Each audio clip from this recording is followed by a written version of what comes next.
اعوذ باللہ من الشیطان الرجیم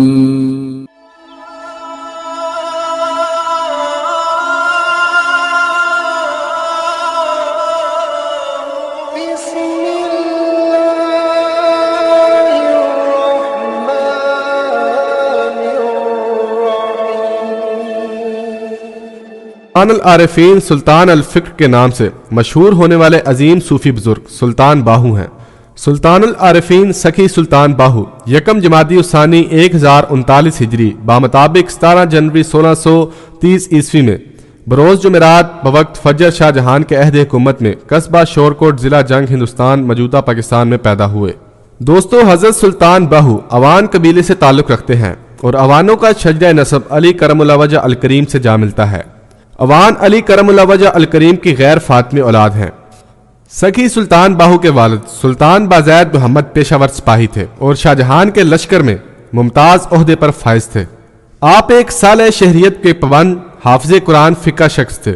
سخی سلطان باہو کی والدہ بی بی راستی عارفہ کاملہ تھیں اور پاکیزگی اور پارسائی میں اپنے خاندان میں معروف تھیں۔ سخی سلطان باہو کی پیدائش سے قبل ہی بی بی راستی کو ان کے اعلیٰ مرتبے کی اطلاع دے دی گئی تھی اور ان کے مرتبہ فنافی ہو کے مطابق ان کا اسم گرامی باہو الہامن بتا دیا گیا تھا۔ جیسا کہ سلطان سخی باہو فرماتے ہیں، نام باہو مادر باہو نہاد، زانکا باہو دائمی باہو نہاد، یعنی باہو کی ماں نے نام باہو رکھا کیونکہ باہو ہمیشہ ہو کے ساتھ رہا۔ سخی سلطان باہو پیدائشی ولی تھے۔ اوائل عمری میں ہی آپ واردات غیبی اور فتوحات لاریبی میں مصروف رہتے تھے۔ آپ نے ابتدائی باطنی اور روحانی تربیت اپنی والدہ ماجدہ سے حاصل کی۔ آپ کی پیشانی نور حق سے اس قدر منور تھی کہ اگر کوئی کافر آپ کے مبارک چہرے پر نظر ڈالتا تو فوراً کلمہ پڑھ کر مسلمان ہو جاتا۔ آپ اپنی کتب میں فرماتے ہیں کہ میں 30 سال تک مرشد کی تلاش میں رہا مگر مجھے اپنے پائے کا مرشد نہ مل سکا۔ یہ اس لیے کہ آپ فقر کے اس اعلیٰ ترین مقام پر فائز تھے جہاں دوسروں کی رسائی بہت مشکل تھی۔ چنانچہ آپ اپنا ایک کشف اپنی کتب میں بیان فرماتے ہیں کہ ایک دن آپ دیدار الہی میں مصروف تھے کہ شور کوٹ کے انواع میں گھوم رہے تھے کہ اچانک ایک صاحب نور صاحب حشمت سوار نمودار ہوئے جنہوں نے اپنائیت سے آپ کو اپنے قریب کیا اور آگاہ کیا کہ میں علی ابن ابی طالب ہوں، اور پھر فرمایا کہ آج تم رسول اللہ صلی اللہ علیہ وآلہ وسلم کے دربار میں طلب کیے گئے ہو۔ پھر ایک لمحے میں آپ نے خود کو آقا پاک صلی اللہ علیہ وآلہ وسلم کی بارگاہ میں پایا۔ اس وقت اس بارگاہ میں حضرت ابوبکر صدیق، حضرت عمر، حضرت عثمان غنی اور تمام اہل بیت رضی اللہ تعالیٰ عنہ حاضر تھے۔ آپ کو دیکھتے ہی پہلے حضرت ابوبکر صدیق رضی اللہ تعالیٰ عنہ نے آپ پر توجہ فرمائی۔ بعد ازاں حضرت عمر اور عثمان غنی رضی اللہ تعالیٰ عنہ بھی توجہ فرمانے کے بعد مجلس سے رخصت ہو گئے۔ پھر حضرت محمد صلی اللہ علیہ وآلہ وسلم نے اپنے دونوں دست مبارک میری طرف بڑھا کر فرمایا، میرے ہاتھ پکڑو، اور مجھے دونوں ہاتھوں سے بیعت فرمایا۔ بعد ازاں آقائے دو جہاں صلی اللہ علیہ وآلہ وسلم نے آپ کو غوث الاعظم شیخ عبد القادر جیلانی کے سپرد فرمایا۔ آپ فرماتے ہیں، جب فقر کے شاہسوار نے مجھ پر کرم کی نگاہ ڈالی تو ازل سے ابد تک کا تمام راستہ میں نے طے کر لیا۔ پھر عبد القادر جیلانی رحمت اللہ علیہ کے حکم پر سخی سلطان باہو نے دہلی میں عبد الرحمن جیلانی دہلوی کے ہاتھ پر ظاہری بیعت کی اور ایک ہی ملاقات میں فقر کی وراثت کی صورت میں اپنا ازلی نصیبہ ان سے حاصل کر لیا۔ آپ کا وصال یکم جمادی الثانی 1102 ہجری بامطابق یکم مارچ 1691 عیسوی بروز جمعرات بوقت عصر ہوا۔ سلطان العارفین سخی سلطان باہو کا مزار مبارک گر مہاراجہ ضلع جنگ پاکستان میں ہے۔ آپ کا عرس ہر سال جمادی الثانی کی پہلی جمعرات کو منایا جاتا ہے۔ پنجابی کے صوفی شاعر جس چیز نے اس کو شہرت دوام بخشی وہ ابیات باہو ہے۔ اس کے ہر مصرے کے بعد ہو آتا ہے جو ذات باری تعالیٰ کے لیے مخصوص ہے۔ یہ خاص رنگ سخن باہو کے ساتھ ہی مخصوص ہے۔ کہا جاتا ہے کہ آپ مادرزاد ولی تھے۔ آپ کی تمام شاعری تصوف سے بھرپور ہے۔ کرامات باہو جب آپ شور کوٹ میں کاشتکاری کرتے تھے تو افلاس اور ناداری سے تنگ ایک سفید پوش عیالدار سید صاحب بزرگوں اور فقیروں کی تلاش میں مارے مارے پھرا کرتے تھے کہ کہیں سے کوئی اللہ کا بندہ مل جائے اور اس کی دوا سے میری غربت اور تنگ دستی دور ہو جائے۔ اسی طلب میں وہ ایک فقیر کی خدمت میں رہنے لگا اور اس کی جان توڑ خدمت کی۔ ایک دن فقیر کو اس کے حال پر رحم آیا اور پوچھا، تیری مراد اور حاجت کیا ہے؟ اس سید نے عرض کی کہ میرا بہت بھاری کنبہ ہے اور قرض بہت ہو گیا ہے، جوان لڑکیاں اور لڑکے ہیں، افلاس اور تنگ دستی کی وجہ سے ان کی شادی بھی نہیں کر سکتا، ظاہری اسباب ختم ہو چکے ہیں، اب تو غیبی مدد کے سوا میری تنگ دستی کا علاج ممکن نہیں ہے۔ تب اس فقیر نے کہا کہ میں تجھے ایک مرد کامل کا پتہ بتاتا ہوں، سوائے اس کے تیرا علاج کسی کے پاس نہیں ہے، تو سخی سلطان باہو کے پاس شور کوٹ جنگ چلا جا اور ان کی برگاہ میں عرض پیش کر۔ وہ پریشان حال سید صاحب سلطان العارفین کے پاس پہنچ گئے، لیکن ان کی مایوسی کی کوئی حد نہیں رہی تھی۔ جب دیکھا کہ آپ کھیتوں میں ہل چلا رہے ہیں اور انہیں ارد گرد سے پتہ چل چکا تھا کہ لوگ آپ کو فقیر کی حیثیت سے نہیں، یہاں تو کسان کی حیثیت سے جانتے ہیں، یہ حالت دیکھ کر مایوس ہو کر واپس مڑنے ہی والے تھے کہ سلطان العارفین نے، جو ان کی قلبی کیفیت سے آگاہ ہو چکے تھے، ان کو آواز دی۔ آپ کی آواز سن کر ان سید صاحب کو کچھ حوصلہ ملا اور دل میں کہنے لگے کہ اب خود بلایا ہے تو عرض پیش کرنے میں کیا حرج ہے۔ سید صاحب نے قریب آ کر سلام کیا۔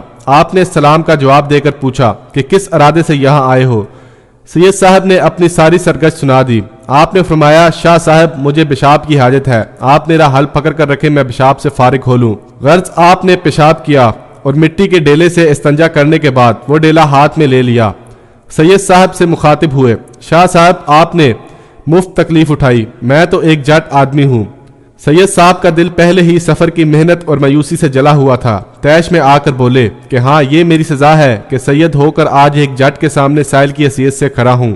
سلطان العارفین کو جلال آیا اور اپنی زبان مبارک سے کچھ اشعار پڑھتے ہوئے وہ پیشاب والا ڈیلا زمین پر دے مارا۔ آپ کے پیشاب والا ڈیلا اس جتی ہوئی زمین پر دور تک لڑکتا چلا گیا اور زمین کے جن جن مٹی کے ڈیلوں سے لگتا گیا وہ سونے کے بنتے چلے گئے۔ سید صاحب یہ حالت دیکھ کر دم بخود رہ گئے اور آپ کے قدموں پر گر کر رونے لگے اور معافیا مانگنے لگے۔ آپ نے فرمایا، شاہ صاحب یہ وقت رونے کا نہیں، یہ ڈیلے چپکے سے اٹھا لو اور چلتے بنو، ورنہ لوگوں کو پتہ لگ گیا تو نہ تیری خیر ہے اور نہ میری۔ چنانچہ اس سید صاحب نے ان سونے کے ڈیلوں کو جلدی سے اپنی چادر میں لپیٹ لیا اور آپ کے پاؤں چومتے ہوئے وہاں سے چل دیے۔ بچپن ہی میں آپ کے روحانی کمالات کے ظہور سے آئندہ زندگی کی تصویر نمایاں تھی۔ آپ اپنی والدہ ماجدہ قدس سرا کا دودھ رمضان المبارک میں سحری سے لے کر شام تک نہیں پیتے تھے، یعنی اپنے والدین کی طرح صائم رہتے تھے۔ جب دایا آپ کو سیر و تفریح کے لیے گھر سے باہر لے جاتی تو آپ کے نورانی چہرے کو دیکھ کر اکثر ہندو لوگ کلمہ طیبہ پڑھ لیتے تھے۔ چنانچہ منقول ہے کہ ایک روز شہر کے تمام ہندو اکٹھے ہو کر آپ کی والدہ ماجدہ بازید محمد قدس سرا کی خدمت عالیہ میں حاضر ہوئے اور عرض کی کہ دایا کو آپ کے فرزند اجمد کو وقت بے وقت باہر لانے سے ہمارے دین کا سخت نقصان کرتی ہے، آپ برائے مہربانی فرما کر اپنے برخوردار کے لیے سیر و تفریح کا وقت مقرر کر دیں، ہم اپنے دین کی حفاظت کے لیے منادی کرنے والے ملازم رکھ لیں۔ آپ نے ان کی درخواست منظور فرما لی۔ چنانچہ ہندوؤں نے اس کام کے لیے نوکر مقرر کر لیے اور انہیں تاکید کی، جس وقت بازید محمد قدس سرا کا صاحبزادہ محمد باہو قدس سرا گھر سے باہر تشریف لائے فوراً بآواز بلند منادی کر دیں۔ جب نوکر منادی کرتے تو ہندو لوگ فوراً اپنے دکانوں یا مکانوں کے اندر گھس جاتے۔ سلطان الاولیاء امام التقیہ شیخ سلطان حامد رحمۃ اللہ علیہ فرماتے ہیں کہ میں نے اپنے والد ماجد سلطان شیخ غلام باہو قدس سرا کی زبان درفشاں سے خاص وقتوں میں جب کہ آپ اسرار بیان فرمایا کرتے تھے یہ سنا کہ شروع سے لے کر آخر تک سلطان العارفین سلطان باہو کی نگاہ مبارک جس غیر مسلم پر پڑی وہ فوراً کلمہ طیبہ پڑھ کر مسلمان ہو گیا۔ سبحان اللہ، یہ کتنا بڑا فضل خداوندی ہے کہ اس نے اپنے حبیب الصلاۃ والسلام کی امت کے اولیاء کی نظر میں اتنی تاثیر کر دی۔ بچپن میں ایک دفعہ جب آپ بیمار ہوئے تو آپ کی اجازت سے لوگ ایک برہمن طبیب کو بلانے کے لیے اس کے گھر گئے۔ برہمن نے کہا کہ میں ڈرتا ہوں کہ اگر میں وہاں گیا تو مسلمان ہو جاؤں گا، بہتر یہی ہے کہ آپ کا کرتا یہاں لے آئیے۔ مریدوں نے ایسا ہی کیا۔ جب اس برہمن طبیب نے کرتا کو دیکھا تو بے ساختہ اس کی زبان سے کلمہ طیبہ جاری ہو گیا، لا الہ الا اللہ محمد الرسول اللہ۔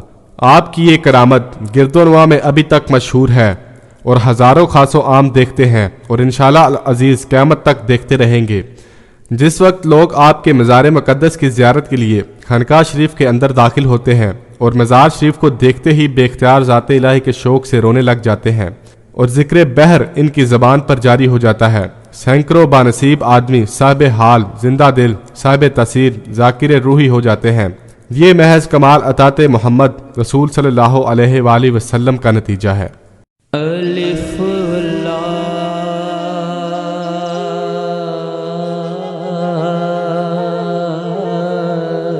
ਚੰਬੇ ਦੀ ਬੂਟੀ।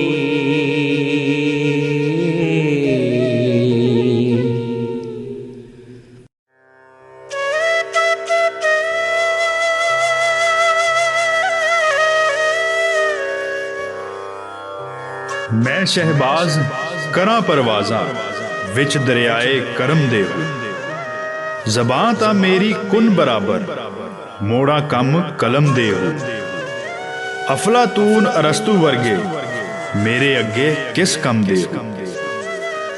ਹਾਤਮ ਜੇ ਕਈ ਲੱਖ ਕਰੋੜਾਂ ਦਰ ਬਾਹੂ ਦੇ ਮੰਗਦੇ ਹੋ।